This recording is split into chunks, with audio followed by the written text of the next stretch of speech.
Mga kaibigan, welcome back po sa inyo. Napakadami natin pag-uusapan dito. 4. Eto si Kevin Kiambao palipad na ng Amerika. May konting good news sa kanyang NBA journey. At eto yung coach ng Taipei na makakalaban ng Gilas, sinabi po niya na very confident siya dito sa Asia Cup. At nalaman ko na kung bakit. At eto si Ren Sabando, July, maaari na natin siyang makita naglalaro. San kaya yan? At Kai Sotto sa Koshigaya, isa na lang po ang kulang nila sa team, pero bakit iisa pa lang ang import? Bakit ganon?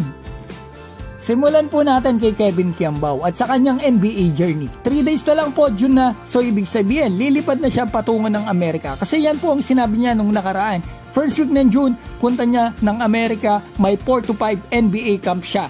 Honestly mga kaibigan, sabi nga din po niya na meron siyang maliit na tsansa, slim chance is better than no chance. Pero may nalaman po ako na magandang balita. Medyo lalaki ng kaunti ang maliit niyang tsansa sa NBA kasi 106 nga lang po ang nag-declare dito sa draft ngayon taon, lowest po yan in 10 years. Tapos may mga nag-withdraw pa, ang dami, 15 mga kaibigan na projected pang madadraft sa taong ito. So lalong kumonte. And yes, hindi magpapadraft si Kevin Kiambao. Pero yung mga undrafted po dyan, napakadami, at yung mga second rounder kasi hindi naman guaranteed contract yan, makakaagaw pa yan syempre ni Kevin Kiambao sa NBA contract. Syempre sa mga workout camps at summer league, di ba mga kaibigan? So mas konti yung kaagaw ni KQ, mas maganda para sa kanya. Good luck sa iyo KQ, pagbutihan mo, sana maabot mo ang iyong pangarap. Ngayon, punta na po tayo kay Kai Sotto na official na nga pong magbabalik sa B-League. Same team, Koshigaya. Ako po ay medyo nahihiwagaan. Kasi mga kaibigan, 11 na po ang signed ng Koshigaya. Pinost na nila lahat mga kaibigan. Ito ang latest, magaling na import. Ito point guard Anthony Clemons, galing pa pumasa. So tama yung rumors sa Japan, si Clemons nga. Pero ang pinagtataka ko po talaga, eto kung napansin nyo rin, 11 na po ang na-sign ng Koshigaya. Nasa lineup nila 11 na, isa na lang po ang kulang.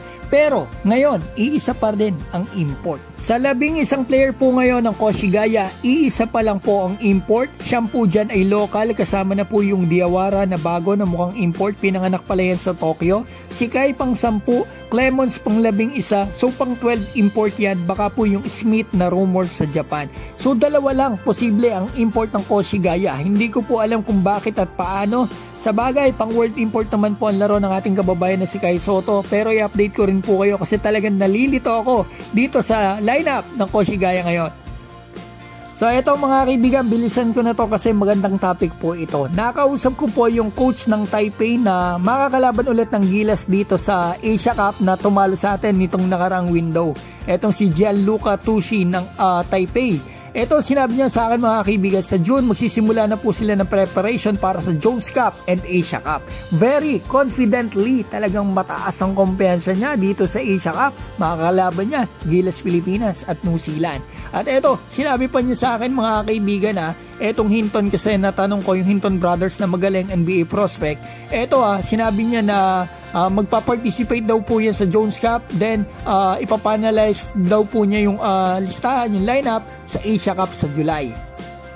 Sigurado mga kaibigan, isasama po niyan sa lineup dito sa Asia Cup mga kaibigan. Kasi mga NBA prospect ang mga yan, lalaki pa, 6'5". At kita nyo ang laro niyan, di ba? Doon sa Jones Cup last year, kalaban ng strong group. Grabe, pinahirapan niya ng ating team. Pero nag-champion, strong group. Ang magandang balita, nakausap po si Coach Charles, maglalaro ulit sila dito sa Jones Cup. Magkakalaban ulit sila. Ang magandang balita, Ren Sabando, inaabangan nyo, free agent po yan. Malamang po yan ay maglaro dito. Naglaro ito nung nakarang taon, kaya nakikita ko, maglalaro po ito dito. At ito yung mga free agent pa, marami sila, Juan Gomez Deliano, Belangel, kaibigan natin, nakausap natin. Kung matawagan daw siya, maglalaro siya, basta payagan siya ng Kogas.